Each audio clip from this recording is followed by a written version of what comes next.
got these little batteries here to change for my watch. I have a little Timex watch, and I got a kit and then the little batteries. And I love that even though these are like the small little button size, it's on a strip. So I don't have to worry about like little kids and losing them.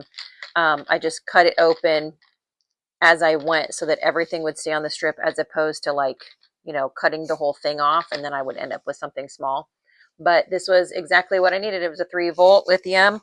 I got a little kit and purchased separately. And then the little batteries to go in it. And this really is like the best way to get it, because you can get multiple batteries all at one time.